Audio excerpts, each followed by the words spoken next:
Bueno amigos, qué placer estar con ustedes hoy acá, como les adelantó David, conmemorando y celebrando juntos esta fiesta, que lo vamos a repetir hasta el hartazgo.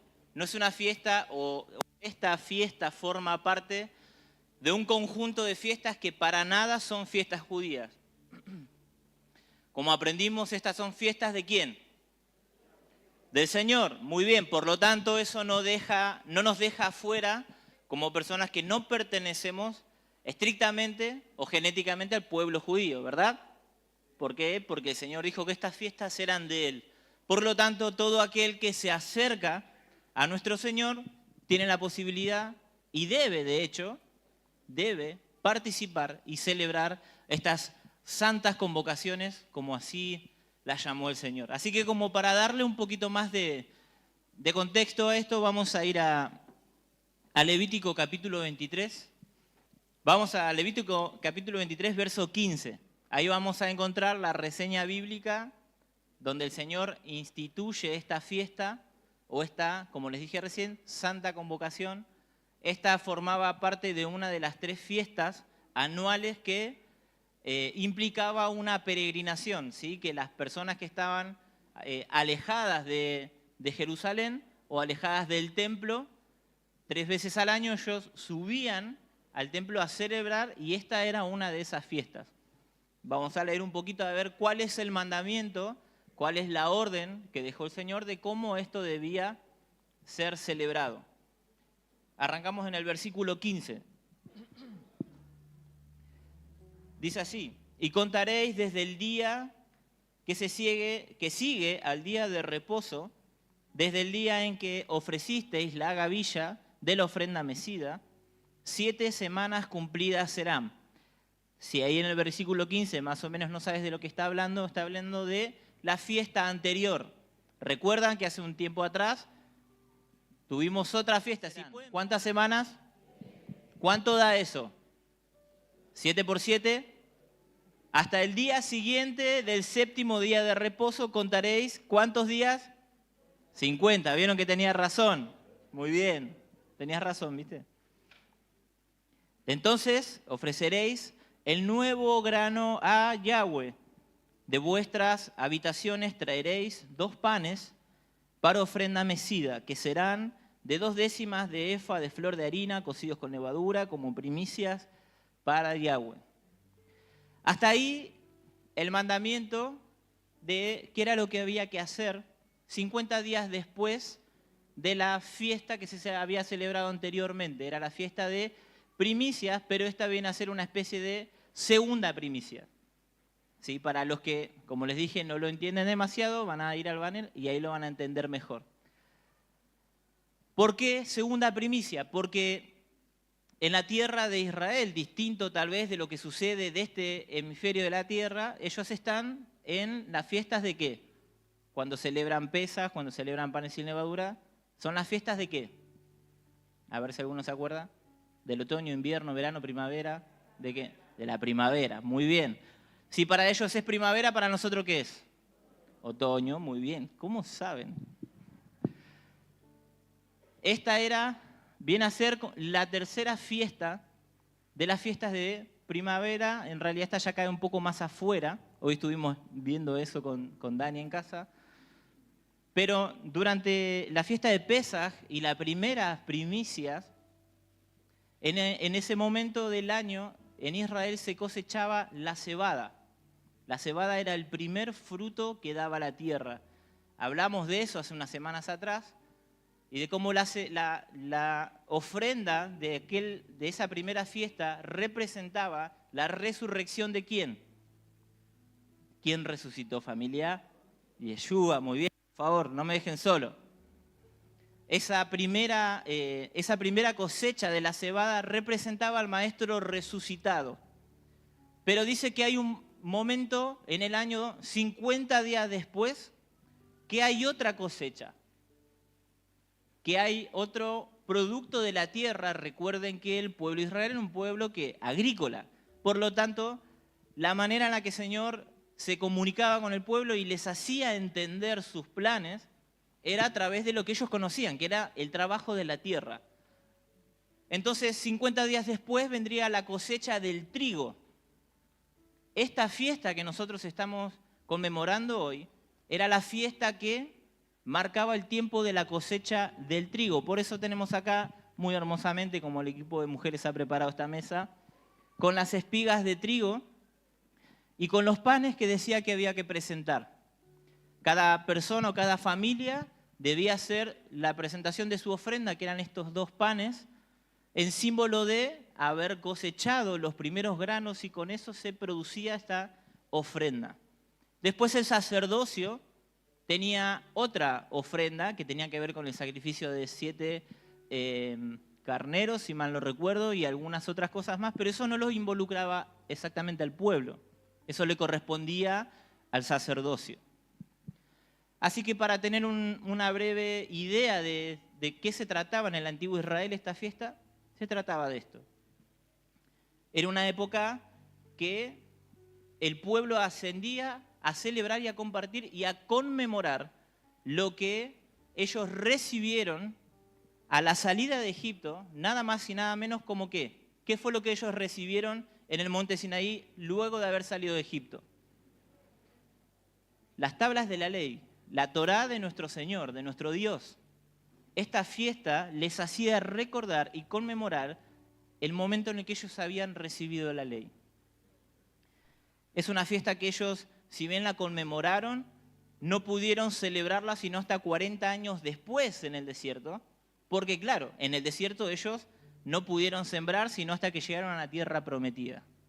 Entonces, como para contextualizar un poco. Así que el pueblo dice que subía 3 veces al año y esta era una de esas fiestas, consideradas fiestas como una santa convocación o una fiesta solemne. Era una fiesta que tenía una relevancia tal que dice que de todas las tribus ascendían a Jerusalén para celebrarla. Imagínense lo que era Jerusalén esos días. Imagínense que vengan de todas las provincias a celebrar una fiesta acá a Granburg. Explota.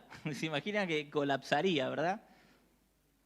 Así que eso era la celebración en el antiguo Israel, así como muy por arriba.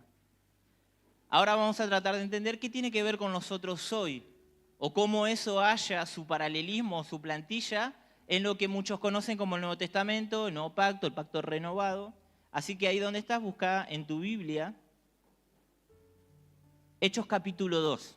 Esto sí te va a sonar muy conocido, es una palabra muy evangélica, y no en el sentido peyorativo, sino de nuestra denominación tal vez, o con la que la mayoría provenimos de ahí.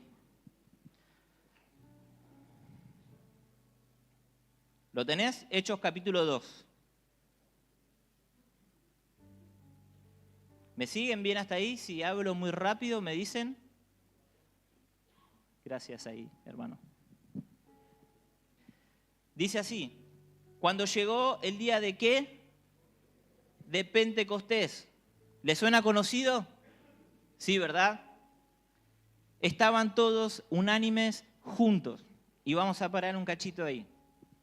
Para el que no lo sabe, la palabra Pentecostés es la palabra en griego que intenta referenciar a esta famosa cuenta del Homer, que eran esos 50 días que había que contar hasta poder celebrar esta fiesta. Dicho en griego, no está mal expresado porque los eruditos dicen que la cuenta del Homer o Pentecostés es una palabra equivalente, por lo tanto, siéntanse en paz de decir vamos a celebrar Pentecostés, no está mal dicho, eso no es una herejía. ¿Por qué? Porque es la cuenta, ¿sí?, de los 50, penta 50, costés de cuenta, ¿verdad? Es muy, muy sencillo. Así que lo que estos discípulos estaban haciendo, esto es después de la muerte y resurrección de nuestro Señor, dice que ellos estaban juntos, unánimes, esperando la promesa que el Señor les había hecho. No quisiera volver hacia atrás a leer para no hacerlo tan cargado, pero básicamente dice que el Señor, después de haber resucitado, dice que pasó 40 días con sus discípulos, hablándoles y revelándoles misterios del reino. Dice que resucitó al tercer día y durante 40 días estuvo con ellos, hablándoles, confirmándoles que Él era verdaderamente el Hijo de Dios, revelándose de una manera que no lo había hecho hasta ese momento, hablándole de los misterios que ellos todavía no les era permitido recibirlo antes de que Él muera y resucite. Y dice que en este episodio, en este momento, los discípulos estaban esperando la promesa que Él les había hecho. Dijo que Él debía irse y que convenía que Él se fuera para que viniera, ¿quién? Como hemos recibido de la tradición, el Consolador, mal traducido quizá como el Consolador, pero sí el Espíritu Santo o el Espíritu de Santidad o el Ruach HaKodesh, como les gusta a algunos. En definitiva, estamos hablando de lo mismo, esta divina presencia que vendría a confirmarlos como discípulos y así ellos comenzarían sus ministerios. No la iglesia, eso es otra cosa. Lo vamos a dejar para otro día, pero la iglesia no comienza allí. Pero sí, estos discípulos dicen que estaban unánimes después de 40 días de haber compartido con el Maestro resucitado. Ellos estaban ahí esperándolos, estaban esperando, no sabían exactamente bien qué, pero sabían que algo esperaban. Además de que en Jerusalén había mucha gente que había subido de otros lugares, no solamente del propio Israel, sino de gente que venía desde fuera de Israel. Porque para aquel entonces Israel ya había sido dispersado, ya habían judíos viviendo en Alejandría, ya habían judíos viviendo en Capadocia, por allá, lugares por fuera del territorio de Israel, pero habían judíos piadosos que hacían este peregrinaje para llegar a Jerusalén. Dice que estos judíos que venían a conmemorar la fiesta estaban allí, unánimes en un mismo espíritu. Volvamos a las Escrituras. Y dice así: y de repente vino del cielo un estruendo como de un viento recio que soplaba, el cual llenó toda la casa donde estaban sentados. Y se les aparecieron lenguas repartidas como de fuego, asentándose sobre cada uno de ellos. Y fueron todos llenos del Espíritu Santo. Y comenzaron a hablar en otras lenguas según el Espíritu les daba que hablasen. Fíjense esto. Dice que ellos comenzaron a hablar en otras lenguas. Durante muchos años se enseñó que la señal del Espíritu Santo en una persona era necesaria y estrictamente el hablar en lenguas angelicales. Pero acá no es lo que está diciendo. La Escritura lo que nos está diciendo era que los discípulos empezaron a hablar en otras lenguas. ¿Y cuáles eran esas otras lenguas? Fíjense que en el versículo 5 lo explica claramente. Dice así: moraban entonces en Jerusalén judíos, varones piadosos, de todas las naciones bajo el cielo. Y hecho este estruendo, junto a la multitud estaban confusos. Se juntó la multitud y estaban confusos, porque cada uno les oía hablar en su propia lengua. Y estaban atónitos y maravillados, diciendo: mirad, ¿no son galileos todos estos que hablan? ¿Cómo pues les oímos hablar nosotros, hablar cada uno en nuestra lengua en la que hemos nacido? Partos, medos, elamitas y los que habíamos en Mesopotamia, en Judea, en Capadocia, en el Ponto y en Asia, en Frigia, en Panfilia, en Egipto y en las regiones de África más allá de Cirene, y romanos aquí residentes, tanto judíos como prosélitos, cretenses y árabes, les oímos hablar en nuestras lenguas las maravillas de Dios. Y estaban todos atónitos y perplejos, diciéndose unos a otros: ¿qué quiere decir esto? Mas otros, burlándose, decían: están llenos de mosto, están ebrios, están borrachos. Se dan cuenta que las lenguas que estos discípulos hablaban, las Escrituras por lo menos no nos dicen que eran lenguas angelicales, pero sí nos dicen que los discípulos comenzaron a hablar y a declarar las maravillas de Dios en lenguas que extranjeros podían entender. Fíjense qué diferencia, ¿verdad? ¿Cuántos han escuchado a alguien alguna vez hablar en lenguas? Levante la mano.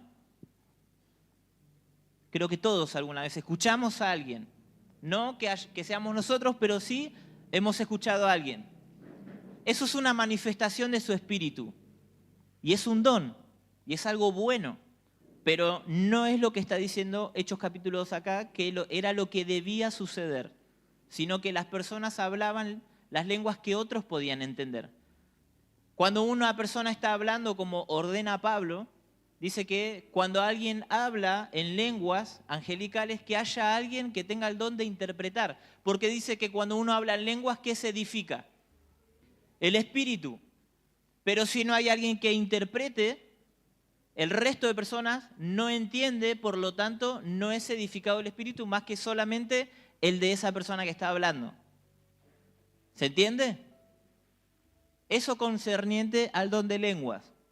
Muchas veces instamos desde este lugar, cuando estamos orando o cuando percibimos espiritualmente que hay una atmósfera que quiere elevarnos, por decirlo así, a que las personas puedan orar en lenguas. Porque cuando una persona está orando desde el intelecto, entendiendo lo que quiere decir, muchas veces el vocabulario o el idioma no es capaz de expresar todo lo que está aconteciendo en el interior de una persona.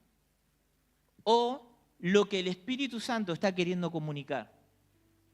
Es por eso que muchas veces se insta a las personas a que puedan orar en lenguas. Porque el Espíritu allí es edificado, donde la mente no puede condicionar, por lo tanto no puede, como me explicó una vez mi hermano David hace muchos años, que la mente es como una especie de transformador que reduce toda una carga, vamos a ponerle una carga eléctrica, de lo que el Espíritu está intentando decirte, y la mente es como una especie de transformador que baja toda esa tensión a 220 para que vos puedas entender. Es como una especie de Google Traductor. Te traduce, pero en ese traducir está reduciendo toda esa información que el Espíritu está trayendo sobre alguien, la está reduciendo a la capacidad de entender de esa persona. Y muchas veces nuestra capacidad de entender está muy alejada de lo que Dios quiere hacer. ¿Me siguen hasta ahí? ¿Sí? ¿Entienden lo que quiero decir? Muy bien. Dice que estas personas, cuando vino este viento recio repentinamente, algo sucedió mientras ellos esperaban unánimes. Si dijimos que el maestro resucitó al tercer día y que el maestro después caminó 40 días con ellos, ¿cuánto tiempo estuvieron esperando estos discípulos? ¿Cuánto? ¿Cuánto es 50 menos 43? 7, muy bien. Uy, qué difícil esa cuenta. Ah, sí, no, sí escucho, pero estoy viendo si todos la pueden hacer rápidamente. Muy bien. Son 7 días, o sea que los discípulos no estuvieron 50 días a la deriva. Los discípulos no estuvieron 50 días sin saber qué hacer. Eso es una mala interpretación. El maestro no los abandonó. Dice que cuando él resucitó, estuvo 40 días, primero se mostró a los suyos, a los más íntimos, y después fue revelándose al resto de los discípulos. A los que caminaban con él, dice que alrededor de 500 personas lo vieron resucitado. Esto es un dato, de hecho, histórico. De que haya certificación y garantía de que lo que nuestra fe profesa realmente sucedió. Así que durante esos 50 días, durante 43 días, el tiempo de incertidumbre que tuvieron, los discípulos, ¿saben cuánto tiempo fue? A ver, ¿cómo están con las cuentas? Si me siguen hasta ahí. ¿Cuánto tiempo ellos estuvieron sin saber qué hacer? 3 días. Muy bien. Su fe flaqueó durante 3 días hasta que lo vieron resucitado. ¿Saben cuánto tiempo pasó desde que el pueblo de Israel salió de Egipto con toda la fe, que fueron liberados de los carros del faraón y que dice que el Mar Rojo se cerró sobre los carros y ellos vieron la salvación de parte del Señor de una manera tan poderosa. ¿Saben cuánto tiempo pasó hasta que el pueblo de Israel dejó de creer? 3 días. Después de que el Mar Rojo se cerró, después de que el Mar Rojo se cerró y de ese cántico profético de la hermana de Moisés ahí alabando, ¿no? Y de ahí sale esa canción, echó a la mar los carros del faraón, sale de ahí, de ese cántico espontáneo, con tanto jolgorio, con tanta alegría, solo desde ese momento hasta la primera vez que el pueblo empezó a dudar, ¿sabe cuánto tiempo pasó? 3 días, hasta las aguas amargas. De la libertad hasta la queja, ¿cuánto pasó? 3 días.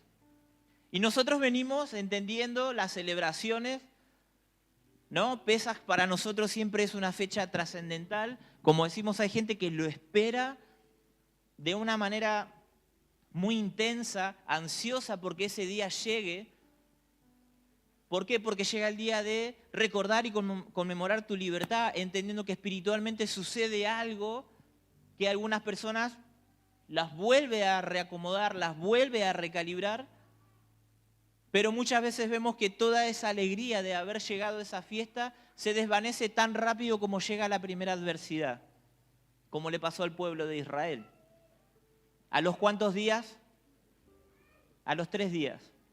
Preguntale al que tenés al lado, ¿cuánto tiempo pasó desde Pesaj hasta que volviste a perder la fe? Hasta que te pinchaste otra vez y ahora estamos esperando otra vez Pesaj del año que... Como la gente que espera el aguinaldo, ¿no? Todavía no llegó y ya está esperando el de diciembre. ¿Por qué? Porque ya lo tenés gastado, porque... No, esperamos Pesaj con toda la energía, con toda la fuerza. Pasamos Pesaj y guay, sentimos que podemos saltar desde acá hasta la plataforma allá arriba. ¿Y cuánto tiempo pasa hasta que nuestra fe se vuelve a pinchar?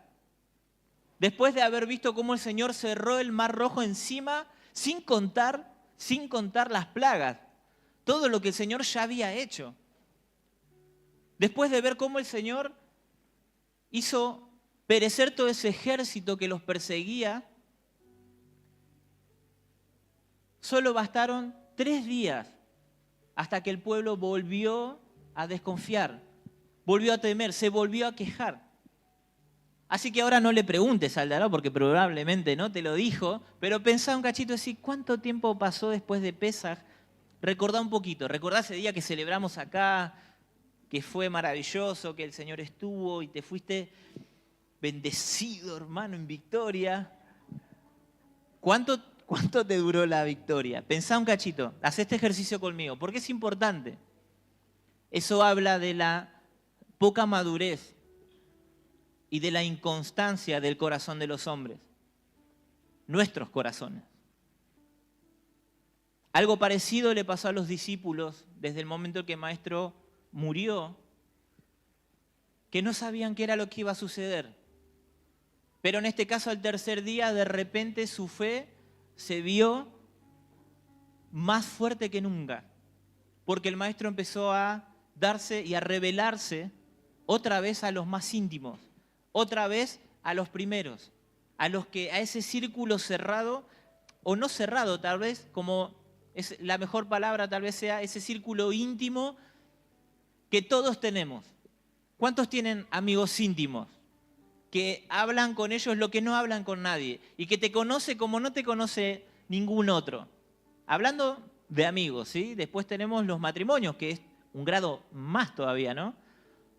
Levanta la mano, ¿cuánto tienen esos amigos que vos decís, estos son mis amigos íntimos con los que yo puedo abrir mi corazón, con quienes yo puedo ser vulnerable, sin miedo a ser lastimado, puedo ser quien verdaderamente soy y no soy juzgado, no porque no sepa que haya cosas que están mal, sino porque aunque ellos me ven realmente como soy, ellos aún así me aman.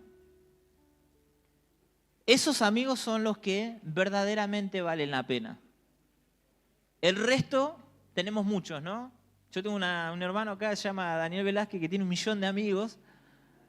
Vas por la calle, no sé, nos fuimos al Chaco y él allá conocía a alguien, no sé cómo hace. Pero hay gente que tiene muchos amigos, pero pocos íntimos. Y el maestro fue uno de esos. Él tenía discípulos, pero íntimos, como hablamos en el discipulado del día miércoles, solamente eran 3. Fue a los primeros, entre ellos una mujer, no de los 3, sino otro más, que fue María Magdalena, fue de las primeras a quienes él se reveló. Todo esto ocurría después de que el maestro resucitó. Pero no nos vamos a enfocar ahí. Vamos a ir 50 días más adelante. Después de que el maestro caminó con ellos, les mostró y les enseñó misterios del reino, de eso que ellos tanto querían saber. Le dejó algunas incógnitas, porque dice que cuando el maestro ascendió, aún en ese momento le vuelven a preguntar: Maestro, ¿cuándo vas a restaurar el reino de Israel? Y yo me lo imagino al Señor ascendiendo en la nube, mirándolo como diciendo: ¿en serio me estás preguntando esto? Estuve 40 días caminando con vos después de haber resucitado, hablándote de los misterios del reino, y vos todavía me estás preguntando esto. Bueno, así eran los discípulos, como nosotros. Un poco ingenuos, un poco torpes, pero a ellos el Señor los amaba. Este episodio, volvamos al Pentecostés, este episodio que aconteció, como dijimos, era durante la celebración de Pentecostés o la cuenta del Homer, cuando culminaba, que ellos conmemoraban, todos los judíos de Jerusalén y de fuera se reunían para conmemorar esta fiesta. Pero habían algunos, los que habían conocido al maestro, que estaban reunidos esperando algo más. Ellos sabían que algo más iba a pasar, que el Señor iba a enviar algo que probablemente ellos nunca habían experimentado hasta ese momento. Y lo que sucedió fue, como leímos recién, que dice: como un viento recio, algo entró, llenó la casa, y las lenguas repartidas de fuego. Otras personas que no eran de su nacionalidad empezaron a entender lo que ellos decían mientras declaraban las maravillas de Dios.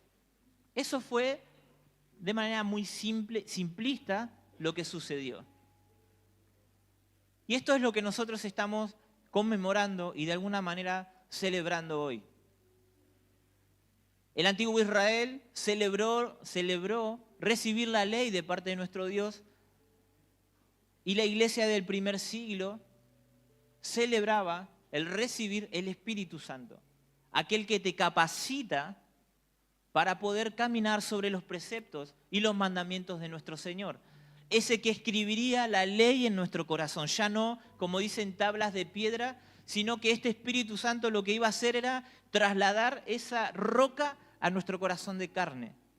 Como dijo Pablo, ese ayo que sirve para enderezar ese árbol que está creciendo, lo que el Espíritu Santo iba a hacer era trasladar o transferir esa rectitud hacia el interior de las personas, para que ya no sea algo forzado, sino para que las personas que recibieran este Espíritu pudieran elegir voluntariamente servir y amar al Señor. Y así comenzar a cumplir sus mandamientos, como el primero de ellos, el primero y el segundo de ellos. Amarás al Señor tu Dios con toda tu alma, con toda tu mente y con todas tus fuerzas. Hasta que una persona no recibe el Espíritu Santo, todo lo que hace es solamente el producto de la instrucción, de la corrección, de la obediencia. Que si bien no es malo, porque todos necesitamos aprender a obedecer, pero el siguiente paso, cuando el Espíritu Santo llega a la vida de un cristiano, de alguien que recibe al Señor, es de repente esa persona es transformada. De repente la ley no se vuelve algo estricto, algo rígido, algo que me condena, sino entiendo cuál es el corazón de Dios en la ley. ¿Qué es lo que nuestro Padre quiso con eso para con nosotros? A través de la vida de Yeshua, como entendemos que Él es la gloria de la ley de Dios, eso hace que nosotros podamos abrazar esos mandamientos. De otra manera no podríamos hacerlo. Así que me gustaría que ahí donde estás puedas hacer una pregunta al que tenés al lado. Prepárate, sacudite un poco porque ahora nos vamos a movilizar. Así no se me duermen. Míralo y decirle, prepárate para lo que me vas a responder. Si tenés al lado un cristiano, míralo a los ojos y preguntale, ¿qué garantía tenés de que le perteneces a tu Señor? ¿O qué garantía tenés de que vos tengas la certeza de que sos suyo, de que sos de Él? Pregúntale y que te responda, ¿por qué sabes que sos de Él? ¿O por qué crees que sabes que sos del Señor? Algo que es fundamental para nuestra fe. Pregúntale solo si es un cristiano. Es una respuesta bastante, para algunos puede resultar difícil, para el que tiene un poco más de escritura, la va a poder responder rápidamente. Bueno, ¿recibiste una respuesta? Alguien, levante la mano, ¿quién recibió una respuesta coherente? Que vos decís, me convenciste, sos de Dios. Sí, por favor, a ver ahí. Allá, a ver, Angie.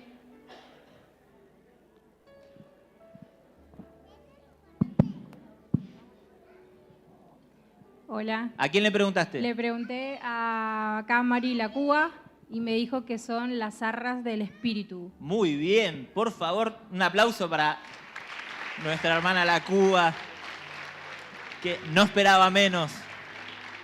Qué grande. Muy bien. Todos los demás ahora no van a hablar, porque esa era la respuesta correcta. Muy bien. ¿No, sí? Sí, muy bien, zafaron. Denle gracias a La Cuba. Otra vez. ¿Quiénes respondieron igual que La Cuba? A ver, levanten la mano. Busca en tu Biblia Efesios capítulo 1. Vamos a responder bíblicamente esta pregunta que tan asertivamente respondió nuestra hermana María. Yo les voy a leer de acá una versión un poquito distinta, pero quizás, Cris, la tenés, es la Nueva Traducción Viviente, NTV, ¿no? Muy bien, gracias, Cris. Así que si no la tienen, no se preocupen, la siguen desde acá. Es una versión que me gustó, cómo expresa con mucha claridad lo que la Reina Valera dice de manera muy rimbombante, muy difícil de entender.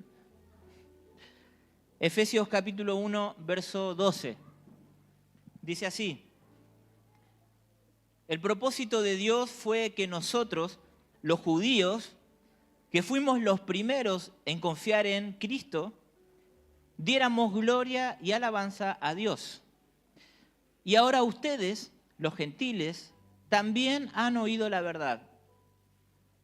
La buena nueva, la buena noticia de que Dios los salva.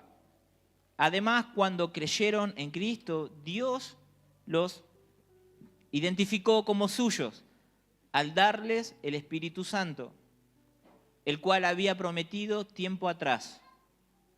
Y ahí viene la respuesta. El Espíritu es la garantía de que tenemos de parte de Dios de que nos dará la herencia que nos prometió y de que nos ha comprado para que seamos, ¿qué cosa? Su pueblo. Dios hizo todo esto para que nosotros le diéramos gloria y alabanza. Si no te quedó claro, volvamos al versículo 14. El Espíritu es la garantía que tenemos de parte de Dios de que nos dará la herencia que nos prometió y de que nos ha comprado para que seamos su pueblo. Así que esta respuesta lo que nos hace entender es que es nuestra garantía, como dice ahí, que tenemos la certeza de saber de que somos de Él, que somos su pueblo. Es el mismo Espíritu, es el mismo Espíritu Santo que estos discípulos recibieron en aquella fiesta, en aquel momento, en ese Pentecostés, en esa espera.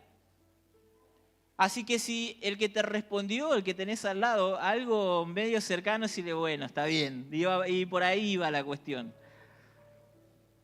Pero si no, mirarlo y decirle, el Espíritu Santo es la garantía de que sos de Él.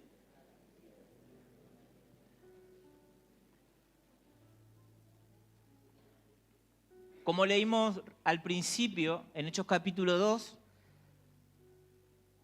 la garantía en sí no es que una persona hable en lenguas, porque el hablar en lenguas, como explicamos, es un don que muchos pueden tener o no. Los dones es algo que se recibe como un regalo y es algo que se procura. De hecho, el apóstol Pablo dice, procurad los mejores dones, por sobre todas las cosas que profetizar.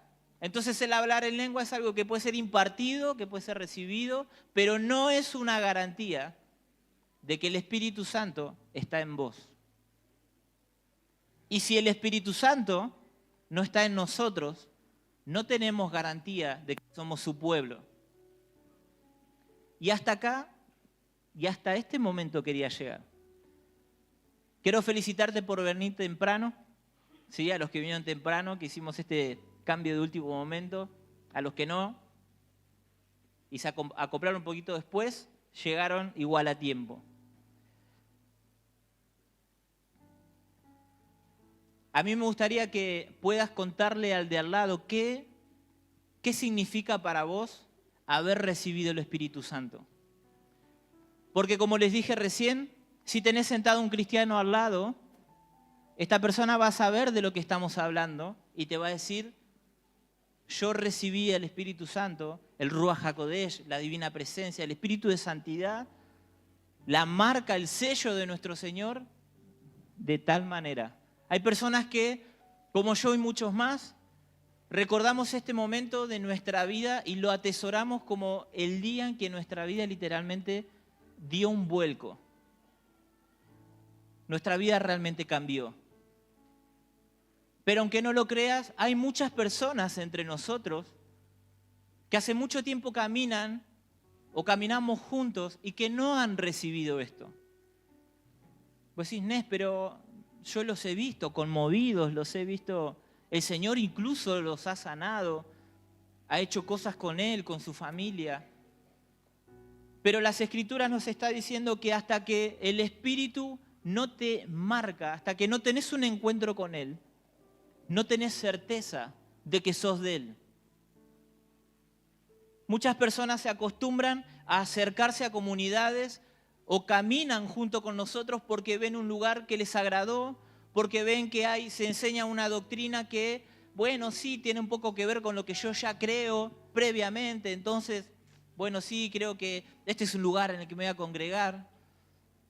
O de repente lo que escuchan les resulta de bendición, porque es nuestro objetivo, que seas bendecido, que el Señor te bendiga, como el pastor nos enseña cada vez que tiene oportunidad, Sergio, como nos dice, que el Señor haga resplandecer su rostro sobre ti, ¿no? La bendición sacerdotal, que tenga de ti misericordia, que Él te bendiga, te guarde. Verdaderamente es nuestro deseo ese. Pero mayor que eso, es que si caminás con nosotros, nada nos haría más feliz de saber que tenés la certeza de que sos de su pueblo. Porque increíblemente hay gente que no lo sabe. Así que si vos sos uno de los que lo experimentó, uno de los que sabe de lo que estoy hablando, yo te voy a pedir que puedas levantar tu mano. Todos los que alguna vez recibieron esa marca del Espíritu Santo, que recibieron al Señor, que saben que fueron sellados, que desde ese momento para adelante su vida literalmente cambió.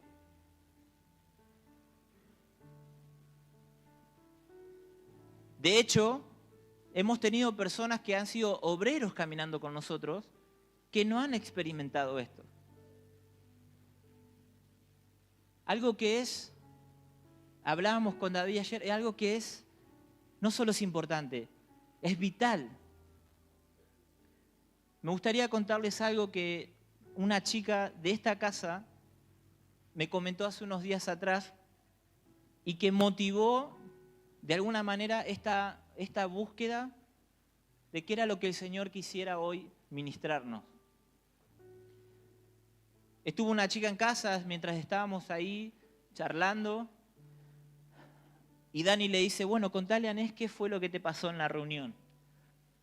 Esta chica empieza a contarme que estando acá, dice que ella vino ese día muy angustiada, vino con muchas preocupaciones, con temas familiares bastante difíciles, incluso difíciles para ser soportados por un adulto, se pueden imaginar, por una adolescente. Que ese día ella estaba muy apesadumbrada por todo lo que estaba viviendo, por ella, por su hermana, porque se acercaba una fecha que a ella siempre las angustia por la situación que les toca vivir. Pero dice que hubo una reunión en la que ella estuvo acá, que de repente empezó a sentir algo que no había experimentado nunca. Ella empezó a sentir que de repente algo la abrazaba, que de repente algo empezó a conmoverla en su interior y que no era la angustia que sentía antes, que no eran las problemáticas que tanto sentía que la desbordaban. Me decía, Nes, empecé a llorar de una manera que no había llorado jamás y no sabía por qué me estaba pasando eso.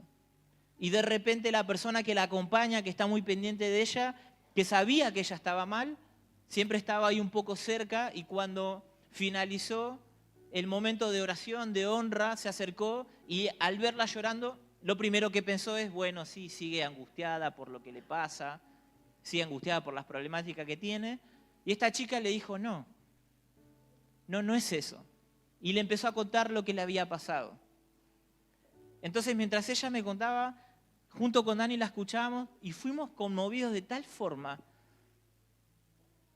que me hizo recordar cómo el Señor me había marcado a mí en mi infancia. De hecho, pude corroborarlo hoy hablando con mi mamá. Le escribí porque yo le dije, ma, yo me acuerdo que cuando era chico esto me sucedió en 2 ocasiones y siempre estuviste vos ahí en el medio. Y en la primera, que fue como la más importante, más intensa, que más recuerdo, ella estuvo ahí y ella fue la que me trajo luz sobre lo que pasaba.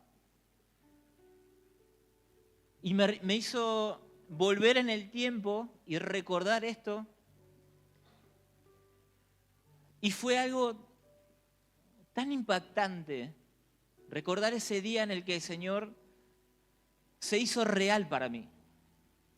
Era muy chico, yo de hecho parecía, mi mamá me decía que cuando me veía decía, este pibe que nunca hace caso, que hace lío, que corre, que nunca entiende nada. Dice que yo llegué una noche y le pregunté, porque la había visto a ella llorar en una reunión, le decía, mamá, ¿por qué llorás? Y que ella en ese momento me dice que ella no lloraba de tristeza, me dice, es algo que el Señor nos hace sentir que ya te va a pasar a vos.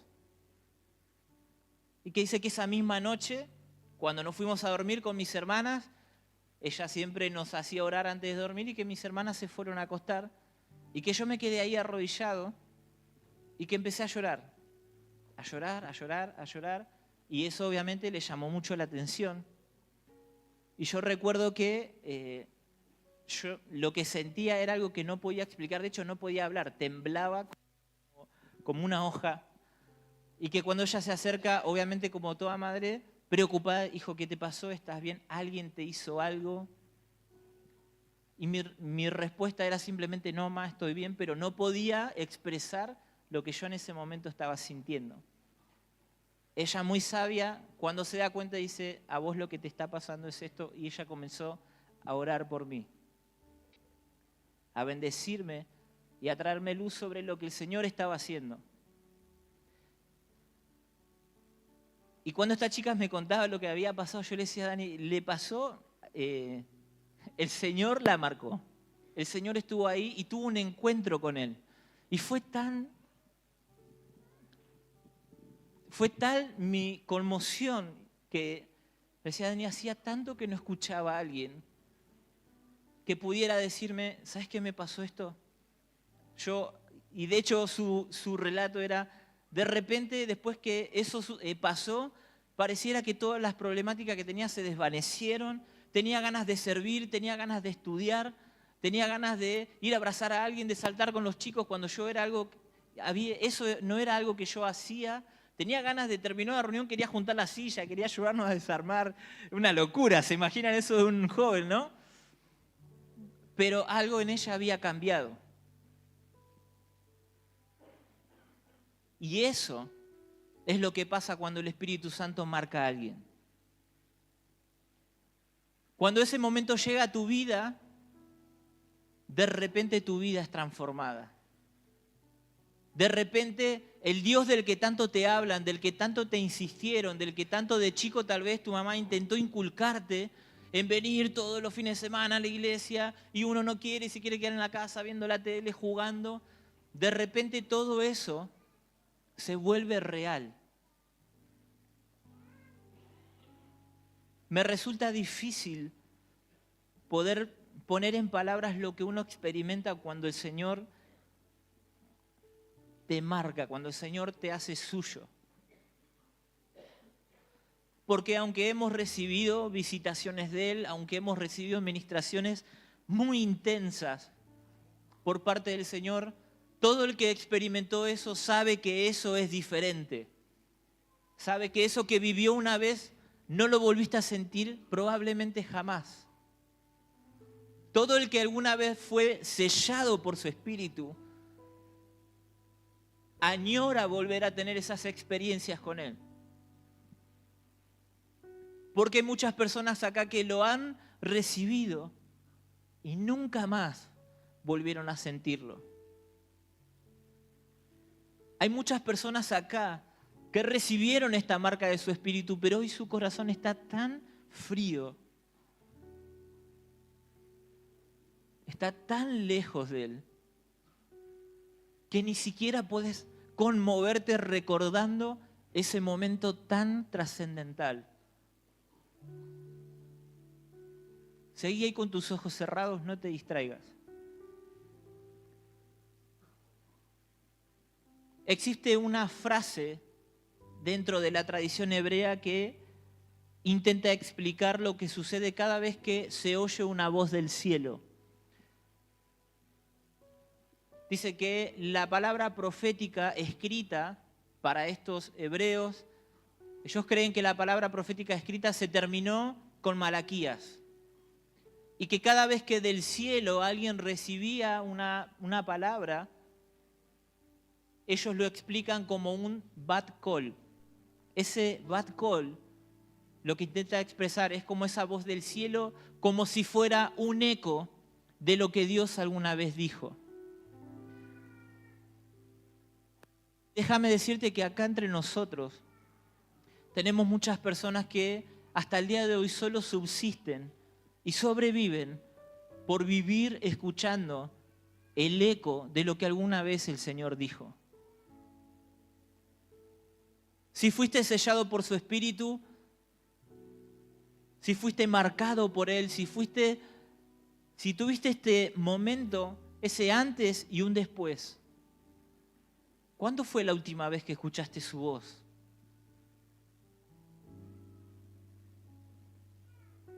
Porque nos acostumbramos a eso. Nos acostumbramos a vivir del eco, de vivir recordando que aunque es muy bueno, no nos habla de lo nuevo, no nos habla de lo que Él quiere hoy para nosotros, de lo que Él está deseando decirnos. Porque nos hemos alejado tanto y se ha enfriado tanto nuestro corazón, que solamente esa experiencia forma parte de un recuerdo pasado. El que fue sellado por su Espíritu sabe de lo que estoy hablando. Si para vos todavía no llegó ese momento de tu vida en el que Dios se volvió completamente real y que todo lo que te dijeron comenzó a tener sentido, déjame decirte con mucho temor que probablemente no lo hayas experimentado.